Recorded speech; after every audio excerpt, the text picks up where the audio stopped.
expertise, whether it's someone from China or India or Africa or someone with academic focus or engineering focus. So funding for club distinguished speakers. The other thing is the club executive board academic credit. I've been in discussion with administrators because there are courses such as the Cora Maloney's, the CPM courses, and public service internships, and many of us take internships, and what they are. Student club executive boards basically commit their time and effort. It's a learning process for them. They learn as leaders in leading a club that's about 50 or over membership. And I can honestly say that, you know, they deserve to be credited. They deserve to be given some sort of internship. And this is in addition to, of course. All right. We're gonna open the floor now for question and answers. Jake Shulman, this is our the moderator. We're saying more than me. So he will open the floor. If anyone has any questions, raise your hand. Yeah, he will give you the opportunity to speak. If not, we also have a list of pre-made questions. Yeah. Anyone have any questions to start off? Once, there you go. Firstly, great belt buckle, by the way. I'm a man of belt buckles. I enjoy yours. But start with my first question.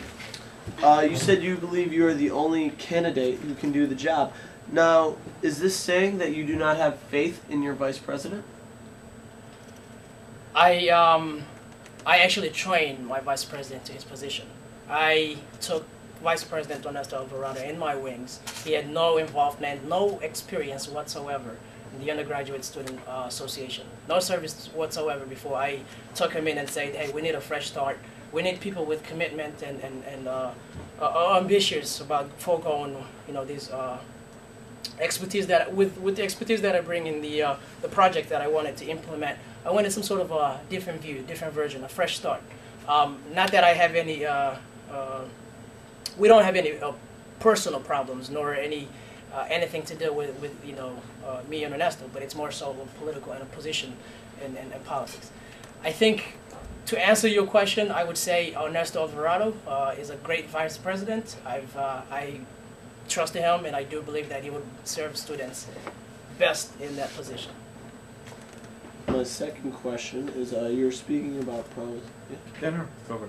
You're speaking about promises which you have followed through with. What have you followed through with that you promised?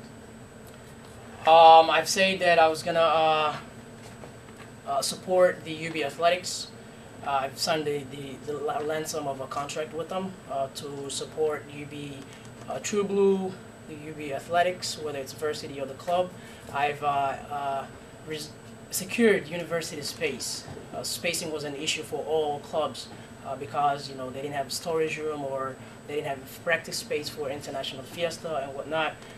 First thing I did is I used my personal connection to the recreation and intramurals director, Mr. Marcus Hutchins, and I made a phone call. We actually renovated and wanted to donate some funds to Clock Hall, and through that we secured tons of space as long as storage room in Alumni Arena.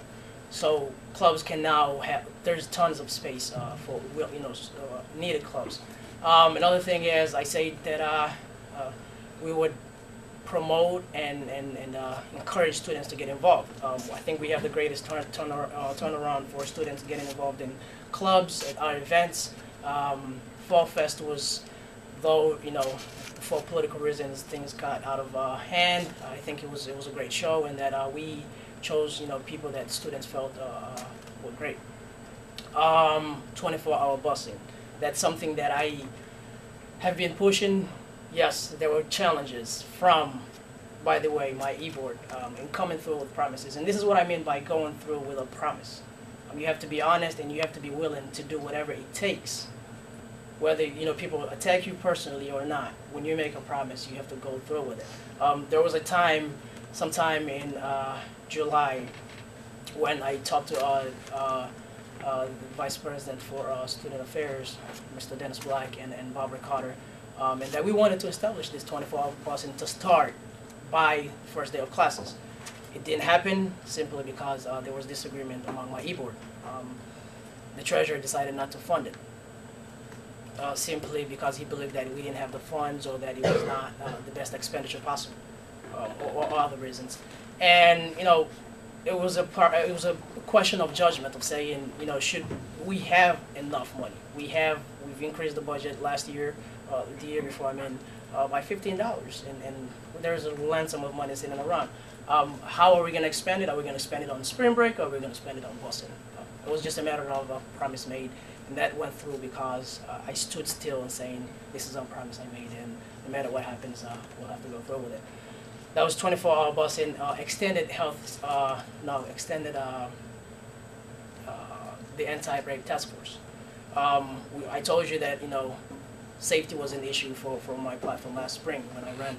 And when addressing safety, they said, students, after studying at Cape for for a long time, happened to not have adequate transportation to South, and we needed to extend that as well because of safety reasons.